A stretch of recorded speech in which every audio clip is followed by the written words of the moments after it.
야단 보따리를 찾아주셔서 감사합니다. 구독, 좋아요, 알림 설정 꼭 눌러주세요. 옛날 한양에는 윤지원이라는 젊은 청년이 살았습니다. 그는 늦가을 북적거리는 장터를 천천히 걷고 있었지요. 이제 곧 서른을 앞둔 성균관 유생 윤지원은 과거를 앞두고 마음이 늘 불안했습니다. 그는 불안한 마음을 달래려 사람 사는 냄새가 나는 장터거리를 터벅터벅 걸었지요. 아니, 그런데 갑자기 장터 한복판에서 여인의 비명소리가 들려왔습니다. 그리고 그 주위로 사람들이 잔뜩 몰려 있었지요. 인연이 또 갚을 돈이 없다고 말만 하는 것이냐? 매일 불어나는 이자는 어떻게 감당할 것이야?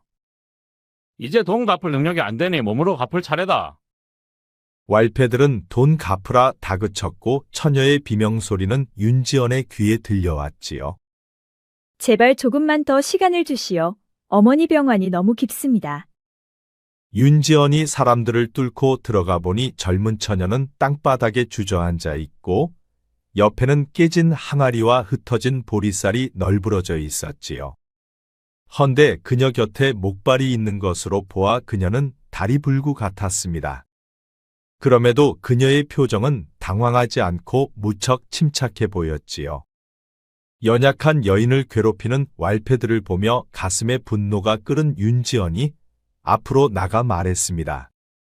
이보거라, 한낱 돈 몇 냥 때문에 연약한 여인을 이리도 능욕한단 말이냐. 윤지연이 갑자기 나타나 말하자 왈패들이 그를 돌아보았습니다. 허허, 어디 샌님 같은 양반 선비 한 마리가 나셨네. 병신이 되고 싶지 않거든. 가던 길이나 조용히 가시오. 거참 입이 거칠구나. 내 몸에 손을 대는 순간 내 놈은 바깥 세상을 다시는 구경하지 못할 것이다. 아니, 뭔 놈의 샌님이 이렇게 세게 나온단 말이냐? 오냐, 좋다, 그래. 오늘 너와 나중에 누가 죽나 한번 해보자. 왈패는 말을 끝내기가 무섭게 주먹을 날렸습니다. 그러자 윤지연이 그의 주먹을 피하면서 왼손 주먹으로 그의 오른쪽 옆구리를 가격했지요. 오, 샌님이 내 주먹을 잘도 피했겠다. 왈패는 인정사정 없이 달려들었고 윤지연도 그를 피하지 않고 맞섰지요. 그러다 보니 둘 다 여기저기 피멍이 들기 시작했습니다. 그런데 결정적으로 윤지연의 주먹이 그의 명치를 가격했지요. 급소를 맞은 왈패가 먼저 무릎 꿇고 주저앉고 말았습니다. 어떻게 더 해보겠느냐? 내가 졌어. 헌데 뭔 놈의 샌님이 이리도 세단 말이오. 너 같은 놈들 때문에 무예를 좀 익혔느니라. 오늘은 내가 졌지만 다음번에 다시 만나면 그땐 각오해야 할 것이오. 헌데 남이래 이렇게까지 끼어드는 이유가 무엇이오? 다른 이유는 없다. 내 놈들로부터 정의를 바로 세우려는 것이다. 내 놈들같이 힘이 있다 해서 약자들을 괴롭힌다면 세상이 어찌 되겠느냐. 허참 의인이 납셨구려. 허나 나도 손해를 볼 수는 없는 것이 아니오. 그래, 내 놈들이 저 여인에게 받을 돈이 얼마냐. 30장이오. 이자는 빼고 원금만 말하거라. 아니, 우리는 이자로 먹고 사는데 이자를 빼면 무엇으로 먹고 산단 말이오. 이미 내 놈들이 저 여인을 괴롭힌 값은 100냥도 넘는다. 고통 속에 갇혀 두려움과 공포에 떨었다면 그것은 돈으로도 보상할 수가 없느니라. 뭐 돈을 안 갚으니 어쩔 수 없는 것이 아니오. 그리고 원금은 단양이외다. 윤지연은 처녀를 돌아보았습니다. 그녀는 깨진 항아리 옆에 있었는데 행색은 초라했고 땅바닥에 쏟아진 보리쌀은 한 대도 안 돼 보이는 것으로 보아 무척 궁핍한 상황이라는 것을 한눈에 알 수가 있었지요. 그 원금 단양은 내가 주겠다. 그러니 더 이상 저 여인을 괴롭히지 말거라. 그럴 수 없어. 단양이면 그동안 3년 동안 받지 못한 이자만 해도 손해가 막심하오. 그럼 열량으로 합의 보면 되겠느냐? 뭐 정말 샌님이 연량을 대신 낼 것이오. 그렇다. 윤지연은 옷소매에서 열량을 꺼내 왈패에게 주었습니다. 옛다 받거라. 아니, 정말이네. 샌님이 연량씩이나 대신 내다니 오래 살고 볼 일이구만. 내년은 오늘 이 샌님 때문에 산 줄 알 거라. 왈패는 열량을 챙겨 투덜거리며 떠나갔습니다. 그러자 윤지연이 땅바닥에 주저앉아 있는 처녀에게 다가가 물었지요. 괜찮소? 어디 크게 다친 데는 없소? 네, 저는 괜찮습니다. 헌데 괜히 저 때문에 여기저기 피멍까지 드셨군요. 죄송하고 고맙습니다. 죄송할 게 무엇이오? 저런 악독한 자들이 문제지요. 집이 어디요? 내가 집까지 바래다 드리리다. 아니요, 괜찮습니다. 저 혼자서도 갈 수 있어요. 그녀는 윤지연의 호의를 한사코 마다하고 깨진 항아리를 치웠습니다. 그리고 쏟아진 보리쌀을 손바닥으로 쓸어 모아 한 대도 안 되는 보리쌀을 치마자락에 쌌지요. 그런데 그 보리쌀은 흙과 뒤섞여 머를 수도 없을 것 같았습니다. 보리쌀을 치마자락에 다 싸자 그녀는 목발을 짚고 절뚝이며 어딘가로 향했지요. 이미 해는 서산으로 기울었고 곧 밤이 되어 어두워질 것 같았습니다. 윤지연은 그녀가 걱정되어 멀찍이서 그녀의 뒤를 따라가기 시작했지요. 그녀는 한쪽 다리를 못 써 목발을 짚고 뒤뚱뒤뚱 걸었습니다. 왜 자꾸 따라오는 것이요? 집까지 안전하게 들어가는 것을 보고 가겠소. 연옥은 윤지연의 얼굴을 빤히 보았습니다. 그리고 그녀는 말없이 돌아서서 집으로 향했지요. 그 보리쌀 이리 주시오. 내가 들어다 드리리다. 내게 자꾸 친절하게 하지 마시오. 나 혼자서도 충분하니 내가 들고 가겠소. 그녀의 황소고집 때문에 윤지연은 빈손으로 터벅터벅 그녀의 뒤를 따라갔습니다. 그들은 한참 후 남문을 지나 들판길로 들어섰지요. 헌데 이미 해는 져서 밤길이 무척 어두웠습니다. 밤이 되니 바람마저 차갑게 불어댔지요. 그녀의 느린 걸음에 맞춰 윤지연은 천천히 걸었습니다. 참으로 신기한 여인이다. 왈패들에게 당하는 그런 상황 속에서도 당황하지 않고 침착하다니 보통 사람은 아닌 게 분명해. 윤지연은 그녀가 무척 궁금했습니다. 비록 가난하고 다리를 절고는 있지만 그녀의 내면은 무척 단단하고 쉽게 범접할 수 없는 강한 기운을 가지고 있었지요. 그렇게 한참을 걸어 도착한 곳은 아주 외진 곳의 허름한 초가집이었습니다. 방 안에서는 늙은 여인의 기침 소리가 들렸고 마루 및 신발을 보니 모녀 단둘이서만 살고 있는 것 같았지요. 이 집이 내 집이여. 바래다 줘서 고맙소. 아, 그렇소. 그런데 흙이 섞인 보리쌀을 먹을 수는 있겠소. 깨끗이 씻어 돌을 골라내면 먹는데 지장은 없습니다. 아, 그렇소. 헌데 노모와 단둘이 사는 것이요? 그렇습니다. 그런데 노모께서 기침이 심한 것으로 보아 병이 깊은 것 같소. 근래 들어 건강이 많이 안 좋아졌습니다. 그렇구려. 그런데 생계는 어떻게 꾸려가시오? 그런데 왜 자꾸 묻는 것이요? 궁금해서 그렇소. 보아하니 병든 노모를 모시고 혼자 힘으로 살아가는 것 같아서 말이요. 바느질과 대피를 해주고 있소. 방금 대필이라 했소. 글을 쓸 줄 아는 거요? 왜 이렇게 궁금한 게 많소? 오늘 덕분에 화를 면해 다시 한번 감사드리요. 그럼 안녕히 가시오. 마지막으로 하나만 더 묻겠소. 그대의 이름은 무엇이요? 연옥이라 하오. 구연옥. 그렇구려. 나는 윤지연이요. 내 그대 이름은 꼭 기억하리다. 연옥은 부엌으로 들어가고 윤지연은 그녀의 집 마당에 서서 잠시 머물렀습니다. 그리고 그는 찬찬히 그녀의 집을 둘러보았지요. 낡은 초가집의 금방이라도 떨어져 나갈 것 같은 문짝들 그리고 부서진 헛간은 안 쓴 지 오래돼 보였습니다. 남자가 없으니 손볼 곳이 많구나. 그는 한참을 마당에서 서성이다 발걸음을 한양으로 돌렸지요. 윤지연이 돌아가자 연옥이 부엌에서 나와 그의 뒷모습을 바라보았습니다. 윤지연은 어두운 들판길을 지나 도성 쪽으로 향하고 있었지요. 그녀의 내면은 살아온 환경과 다르게 단단하고 올곧은 마음을 가지고 있어. 뿐만 아니라 침착하고 산에 못지않은 배포도 있는 게 분명해. 윤지연은 연옥이 특별해 보였습니다. 그녀는 보통 여인들에게서는 볼 수 없는 뭔가 강한 매력을 느꼈지요. 윤지연이 돌아가고 연옥은 흙이 잔뜩 섞인 보리쌀을 깨끗이 씻어 돌을 골라냈습니다.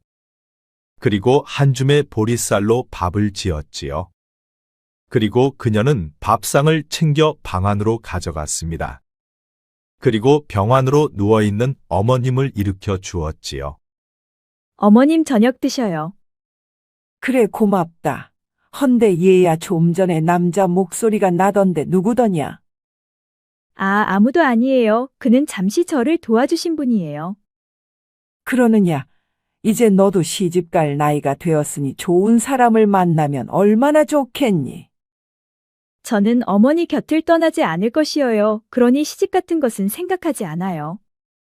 그래도 얘야, 여자는 좋은 서방을 만나 아이 낳고 살아야 하는 법이란다. 연옥은 어머니의 심정을 이해하면서도 자신의 처지 때문에 시집은 꿈도 꾸지 않았습니다. 그리고 늙고 병든 어머니까지 부양해야 했기에 그녀는 시집을 아예 포기하고 살았지요. 대신 그녀는 생계를 위한 바느질과 대피를 열심히 했습니다. 그 덕에 밥은 굶지 않고 살 수가 있었지요. 만약 그녀는 어머니만 계시지 않았다면 벌써 생을 마감하려 했었습니다. 지금 살아있는 것은 오로지 어머니를 위해서였지요. 그녀는 이런 모습으로 더 이상 살고 싶지는 않았습니다. 하지만 어머님을 두고 세상을 먼저 떠날 수는 없었습니다. 그리하여 그녀는 어머님이 세상을 떠나는 날 그녀도 생을 마감하리라 다짐하고 있었지요. 그런 그녀는 부엌 한켠에 독약인 비상을 항상 준비해 놓고 있었습니다. 그런데 다음날 정오가 되자 소달구지 하나가 곡식을 잔뜩 싣고 연옥의 집안으로 들어왔습니다. 이게 다 무엇이요? 어떤 선비께서 돈을 주며 이 집에 배달해 주라 하셨소. 그 말에 연옥은 도대체 누가 보냈을까 무척 궁금했습니다. 헌데 갑자기 어제 다녀간 윤지언이 생각났지요. 누구라 말하지 않던가요? 말하지 않았소. 나도 처음 보는 사람이었소. 어떻게 생겼나요? 키가 좀 컸고 나이는 30쯤 되어 보이는 양반 선비였소. 쌀집 주인의 말을 들어보니 그는 윤지언이 확실했지요. 쌀집 주인은 가져온 곡식을 부엌에 있는 항아리에 옮겨 주었습니다. 그러자 쌀독이 가득 차고 콩과 잡곡들이 항아리에 가득 찼지요. 식구가 2명이요. 그렇습니다. 그럼 몇 년은 거뜬하겠구려. 쌀집 주인이 곡식을 모두 옮겨놓고 돌아가자 연옥은 마당에 있는 평상에 앉아 윤지언을 생각했습니다. 갑자기 그가 나타나 왈패들로부터 빚을 해결해주고 또 몇 년 동안 먹고 살 곡식을 보내주었지요. 그렇게 한참 동안을 윤지언 생각에 빠져있던 그녀는 문득 정신이 번쩍 들었습니다. 자신도 모르게 그에게 마음이 가고 있는 것을 느꼈지요. 안 돼. 나는 누구도 사랑할 수 없어. 아니, 사랑해선 절대 안 돼. 연옥은 자신의 감정을 다스리려 애썼습니다. 자신은 그 누구에게도 마음을 주어서는 절대 안 되었기 때문이었지요. 예정대로 어머님이 세상을 떠나는 날, 그녀도 어머님을 따라갈 계획이었습니다. 그런데 또 다음 날이 되자 의원이 연옥의 집으로 찾아왔지요. 어떻게 오시었소? 이 집에 환자가 있다며 웬 젊은 선비가 가보라 하더이다. 그분은 어떻게 생겼소? 젊은 선비였는데 어머니 병치료에 필요한 돈을 한 번에 모두 내놓고 가셨소. 연옥은 의원을 보낸 사람도 윤지언이라고 생각했습니다. 그런데 윤지언을 떠올리는 순간 가슴이 설레이고 심장이 뛰었지요. 안 돼. 아니 무엇이 안 된다는 말이요? 의원의 말에 연옥은 정신이 번쩍 들었습니다. 아니요. 딴 생각하느라 잠시 말이 헛나왔소. 어서 안으로 들어오시오. 연옥은 의원을 모시고 방으로 들어갔습니다. 어머니 의원님이 오셨어요. 연옥은 어머님을 부축해 일으켜 세워주었습니다. 아니 무슨 돈이 있어 의원을 부른 것이냐? 전에 도와주었던 선비께서 의원을 보내주셨어요. 오 그렇단 말이냐. 곡식도 보내주고 의원까지 보내주다니 이렇게 고마울 데가 없구나. 의원이 어머니의 진맥을 여기저기 짚어보고 연옥에게 말했습니다. 기력이 떨어져 몸이 쇠약한데 정신적인 충격까지 겹쳐 더 안 좋아졌소. 약재를 처방해 주긴 하겠지만 이미 너무 늦은 감이 있소이다. 허나 약재를 먹지 않는 것보다는 나을 것이요. 내일 약재를 져서 다시 오겠소. 그리고 처자도 잠시만 손을 이리 내보시오. 아니, 왜 저까지 보려는 것이요? 그분의 부탁이요. 꼭 처자까지 진맥해보라는 부탁을 받았소이다. 그 말에 연옥의 심장이 뛰었습니다. 그녀는 가슴이 설레고 그의 얼굴이 떠올랐지요. 그 순간 연옥은 고개를 저으며 애써 그를 떠올리지 않으려 노력했습니다. 처자 또한 기력이 많이 떨어져 있소. 이대로 가면 큰 병이 올 것이오. 내일 처자 것도 같이 가져올 테니 잘 다려 드시오. 의원은 그리 말하고 밖으로 나갔습니다. 그러자 연옥은 대문 밖까지 의원을 배웅해 주었지요. 그런데 의원이 굳은 표정을 하며 연옥에게 말했습니다. 처자의 어머니는 길어야 3년이고 짧으면 1년밖에 남지 않은 것 같소. 의원의 말에 연옥의 눈에 눈물이 맺혔습니다. 의원은 치료가 너무 늦었다며 어머니 병을 치료할 길이 없다고 말했지요. 고생만 하다가 돌아가시는 어머님이 연옥은 너무너무 불쌍했습니다. 의원이 돌아가고 연옥은 부엌으로 들어가 한참을 울었지요. 연옥은 다시 한번 더 굳게 마음을 먹었습니다. 어머님 생이 다하는 날 자신도 생을 마감하리라 다짐했지요. 절뚝거리며 뒤뚱뒤뚱 걷는 자신의 모습이 너무너무 싫었습니다. 구차한 삶을 더 이상 연명하고 싶지도 않았지요. 한참을 울고 난 연옥은 눈물을 닦고 방으로 들어갔습니다. 그러자 어머니가 연옥에게 물었지요. 얘 혹시 그 총각하고 만나는 사이니? 아니어요. 그날 장터에서 처음 보았을 뿐이어요. 아니 그런데 곡식이며 의원까지 우리에게 너무 많은 돈을 쓰고 있는 게 아니냐? 혹시 그 총각이 너를 마음에 둔 것은 아니냐? 그럴 리가 없어요. 그는 부잣집 양반집 자제 같았는데 절대 저를 마음에 둘 일은 없어요.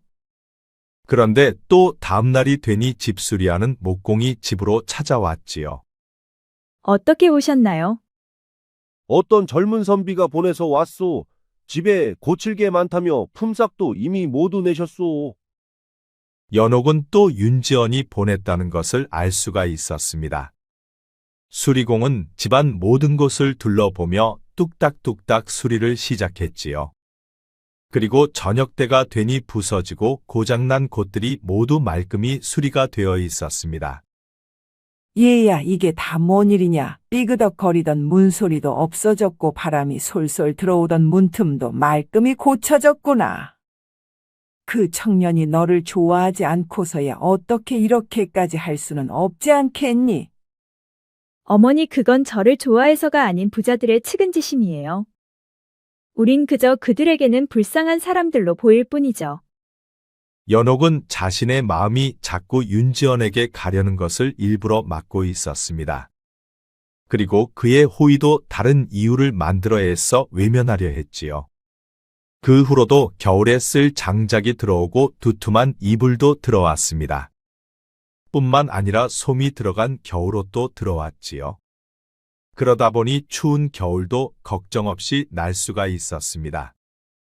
그렇게 추운 겨울이 가고 꽃피는 봄이 왔지요. 헌데 윤지연은 첫날 이후로 한 번도 얼굴을 볼 수가 없었습니다. 윤지연 덕분에 추운 겨울도 문제없이 날 수 있었고 아직도 쌀독에는 곡식이 가득했지요. 그런데 그만 보이질 않았습니다. 무슨 일이 있는 것은 아니겠지? 연옥은 자신도 모르는 사이에 윤지연을 걱정하고 있었습니다. 쌀과 의원을 보내주고 장작과 소미불을 보내주면서 얼굴을 비추지 않는 그가 언제부턴가 그리워지기 시작했지요. 그동안 겨울만 되면 추위에 떨어야 했고 먹을 게 없어 굶는 날이 많았었습니다. 헌데 윤지연 때문에 이번 겨울은 아무 걱정 없이 날 수가 있었지요. 그녀는 밤하늘에 떠있는 별들을 바라보며 그에게 무슨 일이 있는 것은 아닌지 걱정을 하고 있었습니다. 그리고 그에게 아무 일 없기를 두 손 모아 빌었지요. 하늘이시여, 그가 아무 탈 없이 건강할 수 있도록 돌봐주세요. 그해 봄이 가고 또다시 추운 겨울이 찾아왔습니다. 그러자 올해도 그는 장작과 땔감을 푸짐하게 보내주었지요. 헌데도 그는 단 한 번도 얼굴을 보이지 않았습니다. 그를 만나고 벌써 두 번째 겨울이 지나갔지요. 헌데 봄이 오는 어느 날 연옥의 어머니가 숨을 거두었습니다. 의원이 져준 약재는 계속 먹었지만 병이 워낙 깊은 탓에 병마를 이기지는 못했지요. 양지 바른 곳에 어머니를 묻고 연옥은 방으로 들어와 약병을 꺼냈습니다. 그리고 그녀는 마지막으로 윤지연을 위해 기도했지요. 하늘이시여, 이 몸은 이제 어머니 곁으로 떠납니다. 하지만 윤도령만은 부디 굽어 살펴주소서. 그의 선한 마음이 더 많은 이들에게 도움의 손길이 될 수 있도록 그에게 더 큰 힘과 더 높은 자리를 허락해 주소서. 그가 제게 베풀었던 은혜 그리고 따뜻한 그의 마음은 죽어서도 잊지 않겠나이다. 부디 그가 이 세상 어디에서든 웃으며 살게 하소서. 제 남은 생의 목까지 그에게 주어 그가 장수할 수 있게 해주소서. 연옥은 마지막 기도를 마치고 약병을 들었습니다. 그리고 입으로 가져가려는 순간 밖에서 익숙한 목소리가 들려왔지요. 연옥낭자 안에 계시오. 연옥은 독약을 마시려다 말고 깜짝 놀랐습니다. 그녀는 독약을 방 한쪽에 감춰놓고 밖으로 나가 보았지요. 그러자 윤지연이 마당에 우두거니 서 있었습니다. 의원에게 소식을 전해 듣고 급히 달려왔소. 어머님을 떠나보내게 되어 그 얼마나 상심이 크시오. 윤지연은 달려와 연옥의 두 손을 꼭 잡았습니다. 힘내시오. 어머님은 좋은 곳으로 가셨을 것이오. 연옥의 눈에서는 눈물이 흘러내렸습니다. 그녀는 윤지연을 보는 순간 참았던 눈물이 쏟아져 내렸지요. 윤지연은 손수건을 꺼내 연옥의 눈물을 닦아주었습니다. 실컷 우시오. 울고 싶을 땐 울어야 하는 것이오. 윤지연은 연옥을 가슴으로 안아주었습니다. 겨울이 지나고 봄이 왔지만 아직도 해가 지면 기온이 낮아 찬 기운이 돌았지요. 연옥이 한참을 울고 나자 윤지연이 말했습니다. 밖은 추우니 안으로 들어갑시다. 윤지연은 연옥의 손을 잡고 방 안으로 들어갔습니다. 그리고 방바닥에 앉아 말을 이어갔지요. 의원을 통해 장례는 잘 치렀다 들었소. 그동안 어머님 병간호 하느라 마음고생이 많으셨소. 이제 다 잊고 마음을 굳건히 하시오. 연옥은 여전히 눈물을 닦으며 훌쩍이고 있었습니다. 나는 그동안 과거 준비하느라 정신이 없었소. 이제 석 달 후면 시험이요. 곧 시험이라는 말에 그제서야 연옥이 입을 열었지요. 준비는 잘 되셨나요? 그렇소. 그동안 최선을 다해서 준비했소. 앞으로 석 달 후에 과거 시험만 끝나면 자주 찾아오리다. 아니요, 이제 더 이상 찾아오지 마시오. 아니 왜 그러시오. 내가 부담스럽소. 그렇소, 부담스럽고 불편하오. 그러니 다시는 이곳에 발걸음을 하지 마시오. 연옥은 자신의 죽은 모습을 윤지연이 볼까봐 그에게 차갑고 모질게 굴었습니다. 사실 내 마음은 이미 그대에게 가 있어. 처음에는 그저 연민이라 생각했는데 시간이 갈수록 당신에 대한 그리움이 커지더이다. 하지만 가문의 장손으로서 이번 과거는 내게 무척 중요하오. 하여 당신을 향한 내 마음을 잠시만 늦췄을 뿐이요. 갑자기 윤지연의 고백을 들은 연옥은 가슴이 울컥했습니다. 그동안 애써 동정심이라 생각해왔는데 그 생각이 한순간에 무너져 내리고 말았지요. 그는 동정심이 아닌 사랑으로 자신을 돌봐온 것이었습니다. 부탁이요. 내게 앞으로 3개월만 시간을 주시오. 그럼 그 후로는 내가 그대에게 불편한 사람이 아닌 가장 편한 사람이 되기 위해 노력하겠소. 그날 새벽 달기 울고 나서야 윤지연이 돌아갔습니다. 그는 연옥을 위로하고 함께 있어주려 노력했지요. 윤지연이 돌아가고 연옥은 다시 숨겨놓은 독약을 꺼냈습니다. 하지만 독약에 손이 가질 않았지요. 윤지연의 고백이 그녀의 마음을 흔들어 놓은 것이었습니다. 오랫동안 굳혀온 결심이 한순간에 와르르 무너져 내리고 말았지요. 이제 그녀도 그를 향해 가는 마음을 애써 막으려 하지 않았습니다. 마음이 가는 대로 그를 사랑하기로 했지요. 그녀는 마음을 다잡고 윤지연이 과거 시험에서 장원이 되게 해달라고 장독대에 정한수를 떠놓고 밤새 빌었습니다. 시험이 남은 3개월 동안 단 하루도 거르지 않고 날마다 빌었지요. 하늘이시여 윤도령을 굽어 살펴주소서. 그가 장원급제하여 더 많은 이들에게 힘이 되고 도움을 줄 수 있도록 길을 열어주소서. 그렇게 연옥의 기도는 날마다 새벽까지 이루어졌습니다. 그리고 3개월이 지나갔지요. 연옥낭자 내가 왔소. 윤지연의 목소리에 연옥이 바깥으로 나가보았습니다. 그러자 그는 두 팔을 활짝 벌리며 밝은 미소로 연옥을 보았지요. 합격이요. 그것도 장원으로 말이요. 윤지연은 폴짝폴짝 뛰어와 연옥을 버락 안았습니다. 연옥은 기뻐하는 윤지연을 보니 가슴이 너무 뿌듯했지요. 축하드려요. 고맙소 낭자. 낭자의 축하를 받는 것이 그 누구의 축하보다 한없이 기쁘구려. 윤지연은 연옥을 꼭 안았고 연옥은 윤지연의 품속에서 미소를 지었지요. 그리고 두 사람의 달콤한 사랑은 시작되었습니다. 그들은 꽃들이 만발한 들판을 거닐며 서로의 사랑을 확인했습니다. 연옥낭자, 이 꽃을 좀 보시오. 이 꽃은 꽁꽁 얼어붙은 겨울을 견뎌내고 이렇게 아름다운 꽃을 피웠소. 그러니 우리도 참고 견디면 좋은 날이 오지 않겠소. 그러게요. 이제 저도 윤도령님이 제 곁에 있으니 비바람이 제 앞을 막아도 견뎌낼 것입니다. 두 사람은 서로를 부둥켜 안고 입맞춤을 했습니다. 진정 서로 사랑하고 있음을 느끼는 순간이었지요. 그리고 며칠 후 윤지연은 임금의 교지를 받고 사헌부 장령이 되었습니다. 그러자 대사원이 윤지연을 불렀지요. 부르셨습니까, 대사원 영감? 그래, 이번 과거에서 장원한 자네가 우리 쪽에 와서 기쁘게 생각하네. 자네가 이곳에 온 것은 주상전하의 뜻이네. 주상전하의 뜻이라니요? 지금부터 내가 하는 이야기는 절대 비밀로 해야 하네. 그리하겠습니다. 어서 말씀해 보시지요. 10년 전 몇몇의 충신들이 영모제로 처형당한 사건이 있었네. 그때는 지금의 임금께서 세자였을 때였네. 헌데 이제 임금이 된 전하께서 그 사건을 극비에 재조사하라는 명이 있으셨네. 그런데 하필 왜 제게 그 사건을 맡기시는지요? 그건 사원부 내에 간자들이 있기 때문이네. 해서 임금께서는 갓 장원급제한 자네를 이쪽으로 보내 사건을 맡기셨네. 자네가 이번 사건만 잘 해결하면 임금께서 자네를 신임하실 것이야. 알겠소. 내 최선을 다해 조사해 보리다. 그리하여 윤장령은 10년 전 영모 사건을 조사하기 시작했습니다. 그는 10년 전 수사 기록을 모두 꺼내와 천천히 살펴보았지요. 그러다 그는 깜짝 놀라고 말았습니다. 영모로 처형당한 대사원 구자경딸의 이름이 구연옥이었기 때문이었지요. 헌데 세자의 간청으로 연옥의 모녀는 관비만은 면하게 된 것으로 기록되어 있었습니다. 연옥낭자의 아버님 구자경 대감은 세자전하의 스승이셨고 세자께서는 임금이 된 후 이 사건을 재조사하는 것이구나.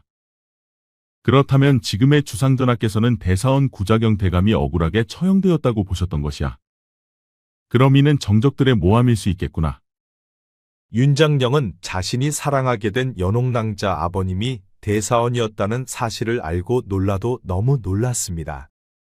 대사원이면 지금 자신이 속한 사헌부의 직속 상관이자 최고 수장이었지요.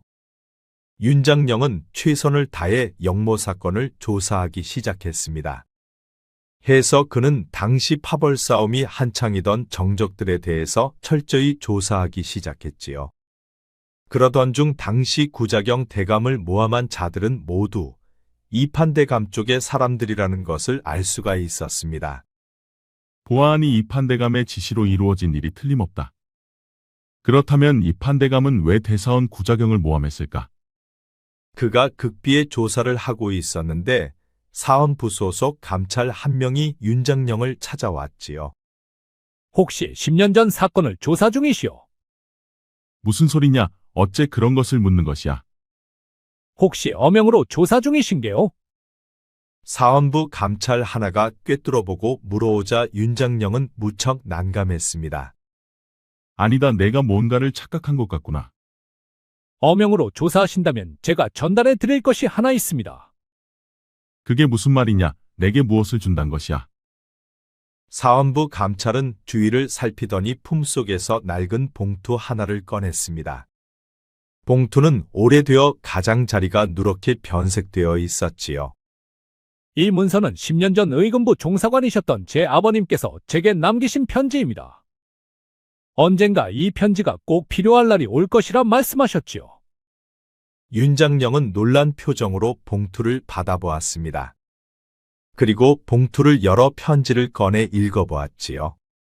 그런데 내용은 놀랍게도 연옥의 아버지 구자경대감이 남긴 글이었습니다. 나는 결백하노라. 영무란 누명은 이 판대감이 꾸민 음모다. 그는 세자를 폐위하고 자신의 손자를 세자로 만들려 하였으나 내가 그것을 막았다. 그 때문에 그는 음모를 꾸며 나를 모함의 영모로 만든 것이다. 만약 내 목숨이 다하거든 이 글을 반드시 세자께 전해주어 그들을 경계해야 한다. 구자경 대감이 남긴 글을 보고 윤장령은 깜짝 놀랐습니다. 자신이 추측한 내용과 일치했지요. 이 편지를 혹시 본 자가 또 있느냐? 없소. 아버님께서 당시 의금부에서 조사를 하던 중 구자경대감께 몰래 받았다고 했습니다. 헌데 저들의 세력이 너무 강해 세자께 전달할 수가 없었다고 하셨소. 하여 세자께서 다행히도 임금에 오르시어 제게 전달해 주신 것이요. 헌데 이 편지를 왜 내게 가져온 것이냐? 장원급제하신 분께서 사원부 장령으로 발령받는 것을 보고 전하의 의중임을 알게 되었소. 하여 장령께서 이 편지를 전하께 전달하면 임금은 장령을 믿을 것이요. 알겠다. 이 필체가 구자경대감의 친필임이 확인되면 조사한 자료와 함께 전하께 전달할 것이다. 그리고 혹시 내가 할 일이 있으면 말씀해 주시오. 잘못된 조정을 바로잡는 일이라면 이 한 몸 바치겠소. 전하의 비유가 없으면 목숨이 달린 일이다. 그래도 해보겠느냐? 우리 가문은 3대째 수사기관에 몸담고 있는 집안이요. 정의를 위해선 목숨을 바칠 준비가 되어 있어. 투철한 사명의식을 가지고 있구려. 그럼 다른 이들의 눈에 띄지 않게 이 판대감의 비리를 좀 찾아주시게. 작은 구멍으로 큰 둑을 무너뜨리겠네. 알겠소. 장령의 손발이 되어 뛰겠소. 그리하여 두 사람은 은밀히 조사를 계속 이어갔습니다. 며칠 뒤 윤장령은 한양 뒷골목에서 은밀하게 첩자를 만났습니다. 그래, 알아보았느냐? 장령 날이 놀라지 마십시오. 10년 전 이 판대감의 사주를 받아 영모 사건의 음모를 꾸몄던 주모자가 아직 살아있습니다. 그게 사실이냐? 그자는 지금 어디에 있느냐? 그자는 지금 지방에서 떵떵거리며 호사롭게 살고 있소이다. 그 말에 윤장령은 눈이 커졌습니다. 그자만 확보하면 일이 쉽게 해결될 수가 있었지요. 그래, 수고했다. 이 일이 끝나면 주상께 자네의 공로를 보고하겠네. 감사합니다, 장령나리. 윤장령은 곧바로 관군 10여 명을 데리고 말 타고 지방으로 달려갔습니다. 그리고 첩자가 말한 집을 급습했지요. 이소벽은 나와서 오라를 받으라. 갑자기 관군들이 들이닥치자 이소벽이 방문을 열고 밖으로 나왔지요. 아니, 웬 놈들이냐? 감히 여기가 어디라고 찾아온 것이야? 10년 전 사건의 피의자로 당신을 추포한다. 아니, 내 놈은 어디 소속이냐? 감히 누굴 잡겠다는 것이야? 내 놈은 목숨이 2개라도 된단 말이냐? 말이 많구나. 여봐라, 저자를 당장 포박하라. 윤장령은 이소벽을 잡아 한양으로 데려왔습니다. 살고 싶으면 모두 토설해야 할 것이야. 내 놈이 이러고도 살아남을 성 싶으냐? 내 뒤에 누가 있는 줄 알면 내 놈은 납작 엎드릴 것이다. 엎드려 줄 테니 어서 말해보거라. 윤장령은 이소벽에게 물 한 모금도 주지 않고 고신하고 또 고신했습니다. 그러자 3일째 되는 날 이소벽이 드디어 입을 열었지요. 윤장령은 사관을 붙여 이소벽의 진술을 모두 기록해 하였습니다. 그리고 사관의 기록은 도승지를 통해 임금에게 전달되었지요. 그런데 조정에서는 이판대감의 파들이 윤장령을 파직하라는 상소가 끊이질 않았습니다. 하지만 임금은 단호하게 윤장령을 보호해 주었지요. 며칠 후 감찰이 윤장령에게 달려왔습니다. 이 판대감의 비리를 찾았소. 그래, 그것이 무엇이냐? 이조에서는 매관매직이 흔했는데 그 자금이 이 판대감에게 흘러갔다는 증거를 찾았소. 옳거니 그거면 되었네. 윤장령은 100여 명의 감찰과 관군을 꾸렸습니다. 그리고 매관매직에 관련된 자들의 집을 일제히 급습했지요. 명단에 있는 자들은 모두 잡아들이고 모든 집 끼며 벽장 창고를 샅샅이 뒤져 단서가 될 만한 것은 모조리 찾아내거라. 알겠소, 장령. 100여 명의 관군들이 흩어져 이판대감의 파벌을 모조리 압수수색을 시작했습니다. 그리고 이판대감까지 사원부로 데려와 조사를 시작했지요. 자네가 주상이 앉힌 바로 그 자로군. 이제 당신의 시대는 끝이 났소. 허니 순순히 자복하는 게 좋을 것이요. 이보시게 젊은이, 역사는 돌고 도는 것이네. 내가 사라진다고 해서 제2의 내가 나오지 않을 것이라 생각하는가? 그리 생각했다면 큰 오산이네. 제2의 나는 끝없이 생겨날 것이야. 윤장령은 그동안 조사한 자료와 수사 결과 보고서를 만들어 임금을 찾아갔습니다. 주상전하 모든 수사를 마쳐서옵니다. 그래, 수고했다. 이 판마저도 모두 자복했다 들었다. 그렇사옵니다, 전하. 10년 전 구자경 대감에게 음모를 꾸며 모함을 씌운 내용을 모두 자복하였나이다. 그래, 그 당시 음모에 가담한 자들은 한 놈도 남기지 말고 모두 처형에 명하노라. 황공하옵나이다, 전하. 그리고 한 가지 더 드릴 말씀이 있사옵니다, 전하. 그래, 그것이 무엇이냐 어서 말해보거라. 윤장령은 구자경 대감의 편지를 임금에게 주었고 임금은 눈물을 훔치며 편지를 읽었지요. 주상전하, 구자경 대감의 여식이 아직 살아있사옵니다. 정말이냐? 그래, 그녀는 어떻게 지내고 있느냐? 이판대감의 추노꾼들에게 쫓기다 다리에 화살을 맞고 지금은 불구가 되어 힘겹게 살아가고 있사옵니다. 저런 참으로 안 되었도다. 그녀는 나의 스승이자 생명의 은인의 귀한 딸이다. 도승지는 듣거라. 당장 그녀를 한양으로 데려오고 집과 노비를 주어 그녀가 사는데 불편하지 않게 하라. 그리고 대사원 구자경의 명예를 회복하고 그의 재산을 모두 찾아 그녀에게 돌려주거라. 윤지원이 장원급제의 사원부 장령이 된 후로 영원히 묻힐 수 있었던 사건의 진실이 밝혀지고 말았습니다. 그로 인해 연옥의 아버님 명예가 회복되었고 또 지옥 속에서 숨어 살았던 연옥의 삶이 드디어 양지로 나올 수가 있었지요. 윤장령은 곧바로 말 타고 연옥에게 달려갔습니다. 그리고 그는 연옥을 보자마자 말에서 내려 그녀를 벌학 안았지요. 이제 모든 게 끝났소. 당신 아버님의 누명이 벗겨지고 명예가 회복되었소. 정말이요? 그렇소. 그리고 임금께서 당신에게 한양에 큰 집을 하사하셨소. 윤장령의 말에 연옥의 눈에서 눈물이 흘러내렸습니다. 그동안 숨어 사느라 고생했던 지난 날들이 주마등처럼 흘러갔지요. 이제 나와 같이 한양으로 갑시다. 그리고 우린 영원히 함께하는 것이요. 연옥의 눈물은 하염없이 흘러내렸고 윤장령은 그녀의 눈물을 닦아주었지요. 한 달 후 두 사람은 한양에서 성대한 혼례를 올렸습니다. 그리고 두 사람은 부부가 되었지요. 당신을 만나 사랑한 것은 내 생애 가장 잘한 선택이었소. 나를 받아주어 참으로 고맙소. 나도 당신을 만나 새롭게 태어났습니다. 당신이 아니었다면 나는 이미 이 세상에 없었을 것이요. 두 사람은 혼인에 행복하게 살았습니다. 그리고 임금의 총애를 받은 윤지원은 조정에서 승승장구하였지요. 연옥은 아버님의 정적들에게 쫓기며 어머님과 함께 불안하고 위태로운 삶을 살아왔었습니다. 그 과정에서 한쪽 다리까지 잃고 불구가 되어 더욱더 고통스런 삶을 살았지요. 어머니까지 깊은 병마에 빠진 그녀에게는 한 줄기 빛도 희망도 없었습니다. 하지만 어느 날 갑자기 그녀 앞에 윤지원이 나타났지요. 그리고 윤지원을 만난 후로 그녀의 삶은 달라지기 시작했습니다. 그리고 그녀는 훌륭한 신랑과 백년애로를 하게 되었지요. 어둠 끝에 아침이 온다는 말이 있습니다. 인생의 깊은 절망도 결국 지나가며 그 끝에는 새로운 시작이 기다린다는 의미를 담고 있지요. 그러니 절망과 고통을 견딘 자만이 연옥처럼 진정한 행복을 얻는 게 아닐까요? 구독과 좋아요, 알림 설정 꼭 부탁드립니다. 앞으로도 재미있는 이야기가 많으니 다른 영상도 재미있게 봐주세요. 우리 이야기가 재미있으셨나요? 그럼 여러분 모두 오늘도 행복하고 즐거운 시간 되세요.